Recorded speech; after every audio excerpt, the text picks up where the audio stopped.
தமிழ் மக்களே வணக்கம்.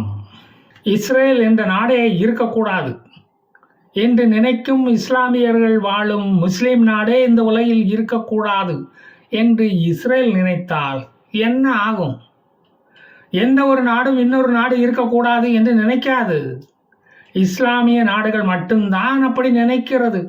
இருக்கிற இஸ்ரேலை இல்லாத பாலஸ்தீனம் அழிக்க நினைக்கிறது. நினைப்பு தான் பொழப்ப கெடுக்கும்னு சொல்கிற பழமொழி சரியாக தான் இருக்குது. அழிவது இஸ்ரேலிய பாலஸ்தீனர்கள் தான். 1948 உன் நாட்டை உருவாக்க உனக்கு துப்பில்லை. நீ துப்பி துப்பி துப்பி துப்பி ஹலால் பண்ணி வெறுப்பு நோயை உலகில் பரப்பிக்கிட்டே இருக்க. அதான் அல்லாவே உன்னை துப்பிட்டான். அதனால் வாழ முடியாமல் திணறுகிறாய். 1948 ஐநா கொடுத்ததை வாங்கிக்கிட்டு பேசாமல் போயிருந்தேனா இப்போ ஐநா போடும் சோத்தை திங்க ஆளா பறந்துக்கிட்டு அலுமினிய தட்டை ஏந்தும் நிலை உனக்கு வந்திருக்காது. மதம் என்ற பெயரில் ஒன்றிணைந்து இஸ்ரேலை தாக்கும் உன் மதத்தால் அழிவது யார்? உன்னை பிடித்த இந்த மதம் தெளிந்தால்தான் உன் மதம் மதம் என்று வளரும். அழிப்பதற்கு ஆயுதங்களை ஈரான் கண்டுபிடிக்கிறான். அந்த ஆயுதங்களை அழிப்பதற்கு இஸ்ரேல் ஆயுதம் கண்டுபிடிக்கிறான். நீ இஸ்ரேலுடன் இணக்கமாக இருந்திருந்தால் அழிவு ஆயுதங்கள் மிடில் ஈஸ்டில் தோன்றியே இருக்காது. மேய்ப்பனை அழிக்க நினைத்தால் அவன் உன்னை ஓய்ப்பான் ஏய்ப்பான் என்பது உனக்கு தெரியல. அக்டோபர் 7 மாதிரியான ஒரு தாக்குதலை இஸ்ரேல் மேல் நடத்த இந்த சீஸ்ஃபயர் போர் நிறுத்த காலகட்டத்தை பயன்படுத்தி வெஸ்ட் பேங்க் புலையாண்டான்கள் மறுபடியும் ஒரு டனல் தோண்டியதை மொசாத்து கண்டுபிடிச்சிச்சு. அதை தடுக்க நடத்திய நடவடிக்கையில் 22 ஹமாசுகள் வீரமரணம் அடைந்ததும் இப்போ அது பழைய செய்தியாகிவிட்டது. காற்றிலே கரைந்து போய்விட்டது அந்த செய்தி. ஜுதேயா சமேரியா பகுதிகளை தாக்க அவர்கள் திட்டமிட்டு இருந்தது கண்டுபிடிக்கப்பட்டு விட்டது. அது முறியடிக்கப்பட்டு விட்டது. இப்போது இந்த தாக்குதலை காரணமாக வைத்து சீஸ்ஃபயரை முடிவுக்கு கொண்டு வர ஹமாசுகளுக்கு தைரியம் இருக்கிறதா? திராணி இருக்கிறதா? இல்லையே. லெபனான் சிரியாவில் ஈரானின் கருங்காலித்தனம் எடுபடவில்லை. அதனால் வெஸ்ட் பேங்கை இன்னொரு காசாவாக மாற்ற கோமெனி முயற்சி பண்ணிக்கிட்டு இருக்காரு. ஹமாசுகள் காசாவை ஆள விடமாட்டோம் என்று இஸ்ரேல் அறிவித்தது ஈரானுக்கும் ஹமாஸுக்கும் ஒரு பேதி மாத்திரை தான். ஒரு பக்கம் போரை முடிவுக்கு கொண்டு வருவோம் என்று கூறிக்கொண்டு இன்னொரு பக்கம் அடுத்த போருக்கு அச்சாரம் போடுவது இந்த இஸ்லாமிய இயக்கங்கள் தான். இஸ்லாமிய இயக்கங்கள் இல்லாத நாடுகள் தான் இவ்வுலகில் முன்னேறி கொண்டிருக்கின்றன. அதையும் நாம் கண்கூடாக பார்க்கிறோம். இஸ்லாமிய பயங்கரவாதிகள் ஒரு நாட்டின் ஸ்டம்பிளிங் பிளாக் என்று மாறி பல நாள் ஆகிறது. பல பொருளாதார நிபுணர்களும் அதை எடுத்து சொல்லி இருக்கிறார்கள். வடக்கு காசாவை நோக்கி படையெடுக்கும் பாலஸ்தீனர்களை பார்த்து ஹமாஸ் ஹிஸ்புல்லாக்களுக்கு மட்டற்ற மகிழ்ச்சி. ஹியூமன் ஷீல்டுகள் கிடைக்காதா என்று ஏங்கிக் கொண்டு இருந்தவனுக்கு தங்க கோப்பையை தூக்கி காசா மக்கள் கொடுத்திருக்கிறார்கள். இலவசமாக சாக நாங்கள் ரெடி, நீங்கள் ரெடியா என்று ஹமாஸை பார்த்து அவர்கள் கேட்பது போல உள்ளது. ஹமாஸ் இயக்கத்தில் சேரத்தான் அங்கு ஆசையாக அவர்கள் செல்லுகிறார்கள் போலும். சாவதற்கு ஆள் பற்றாக்குறை அங்கு உள்ளதாம். அதை நீக்க வேண்டுமே. குபூச காட்டினார் தான் பாலஸ்தீனர்கள் சாடி விழுந்து ஓடி வருவார்களே. அந்த ரகசியம் தெரிந்த ஹமாசுகள் சும்மா இருப்பார்களா? மாவு பேசைய ஆரம்பித்து விட்டார்கள். இதற்கிடையில் சிரியாவில் டிஃபாக்டோ லீடர் அகமது அல் சாரா பழைய லீடர் பாஷர் ஆசாத்தை சிரியாவுக்கு நாடு கடத்தும்படி ரஷ்யாவுக்கு கோரிக்கை ஒன்றை வைத்துள்ளார்.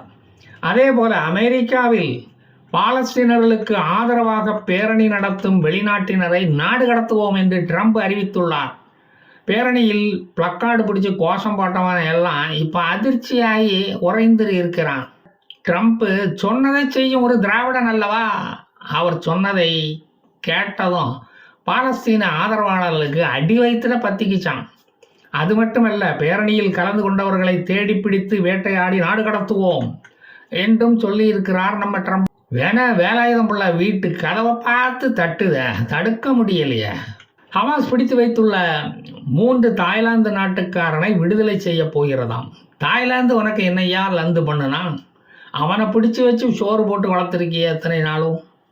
ரஷ்யாவின் 2 மிலிட்டரி பேஸ்கள் சிரியாவில் இன்னமும் உள்ளது.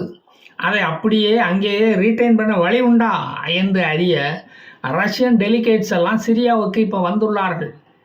அல் ஷரா பழைய ரவுடி பாஷர் ஆசாத்தை எங்களிடம் ஒப்படைத்தால் உங்கள் மிலிட்டரி பேஸை சிரியாவில் நீங்கள் தாராளம் வைத்துக்கொள்ளலாம். எங்களுக்கு எந்த ஆட்சேபனையும் இல்லை என்று கூறிவிட்டார். மாப்பு வச்சுட்டாயா ஆப்பு என்று பாஷர் ஆசாத்து ரஷ்யாவில் கதறியது சிரியா வரைக்கும் கேட்டதாம். டிமிட்ரி பெஸ்கோவ் என்ற அந்த ரஷ்ய டெலிகேட் பதில் ஏதும் கூறாமல் நடைய கட்டிட்டாராம். கேட்ட கேள்விகளுக்கு பதிலே சொல்லலையாம்.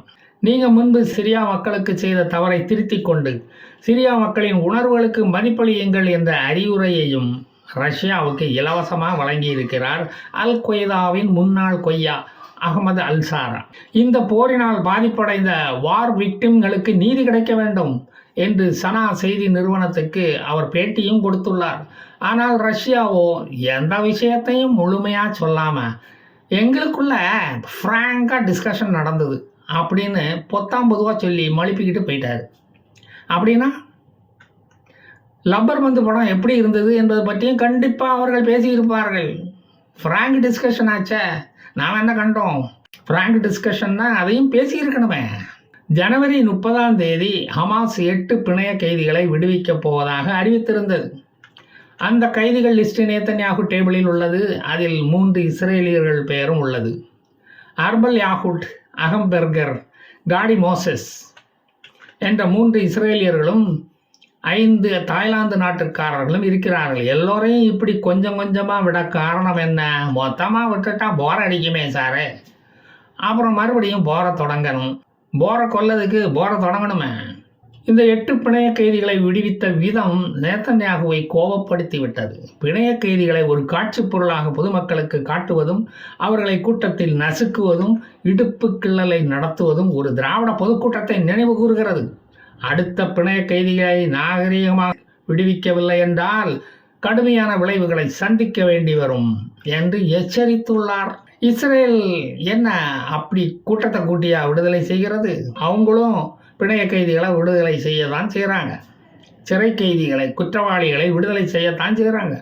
குறைகுடம் கூத்தாடும் என்பது சரியாகத்தான் இருக்கிறது. ஒரு இஸ்ரேலிய இராணுவ வீரனை அந்த கூட்டத்தில் விட்டு பாருங்கள். கருப்பு துண்டை காணும், துணியை காணும்னு ஓடுவாங்க. ஹமாஸ் இஸ்ரேல் மேல் ஒரு பழியை போடுகிறது. எங்களுக்கு வரும் சாப்பாட்டு லாரிகளை இஸ்ரேல் தடுத்து நிறுத்துகிறது அல்லது டிலே பண்ணி அனுப்புகிறது என்று பசியால் வாடும் ஹமாசுகள், அதாங்க இந்த பாலஸ்தீனர்கள் குற்றஞ்சாட்டுகிறார்கள். லாரி உள்ள நுழைஞ்சதும் சாடி விழுந்து ஓடி லாரி மேலே ஏறுவதை பார்த்தாலே தெரியலையா அவங்களுக்கு எவ்வளவு பசி இருக்கும்னு. ஹமாஸ் ஆதரவாளர்களாக இருக்கும் அமெரிக்க வெளிநாட்டு மாணவர்களின் விசாவை கேன்சல் பண்ண போவதாக ட்ரம்ப் வேறு வெளிநாட்டு மாணவர்களுக்கு ஒரு ஷாக் ட்ரீட்மெண்ட் கொடுத்துள்ளார். அமெரிக்க யூதர்களுக்கு எதிராக செயல்படும் வெளிநாட்டு ரவுடிகளை, அதாவது தீவிரவாதிகளை, நான் கொஞ்சம் நாகரிகமாக சொன்னேன், நாடு கடத்துவோம் என்று நைட்ரஜன் பாம்பை நைஸாக போட்டு இருக்காரு இந்த ட்ரம்ப். அதற்கான ஆர்டரில் கையெழுத்தும் போட்டுவிட்டார். அது மட்டுமல்ல, ஸ்டூடெண்ட் அல்லாத ஆதரவாளர்களையும் பேரணி வீடியோக்களை பார்த்து கண்டுபிடித்து நாடு கடத்துவேன் என்று கொஞ்சம் கூட கூசாம சொல்லியிருக்காரு. அவர்களுக்கு கவலையே இல்லை. அமெரிக்கா வேலை போனால் என்ன, அமெரிக்காவில் வேலை போனால் என்ன, காசாவில் போய் அலுமினிய தட்டு ஏந்தி பொழைச்சிக்கலாமே. பல நாட்டு இஸ்லாமியர்களும் அமெரிக்காவில் தோல்வி கழகத்தில் உள்ளார்கள். ட்ரம்ப் பேசியதை கேட்டதும் இப்போ அடக்க ஒடுக்கமா அமெரிக்காவில் திரிகிறானுங்க. இஸ்லாமிக் ரேடிக்கலிசத்தை காட்டிய அமெரிக்க மாணவ சமுதாயத்துக்கு வச்சாம்பார் ஒரு ஆப்பு. அமெரிக்க கனவுகளுடன் வந்தவர்களுக்கு அதை வெறும் கனவாக ஆக்கி விட்டாரு இந்த ட்ரம்ப்பு. ஜிகாதி ஆதரவாளர்கள் இப்போ இருக்கிற இடமே தெரியலையாம்.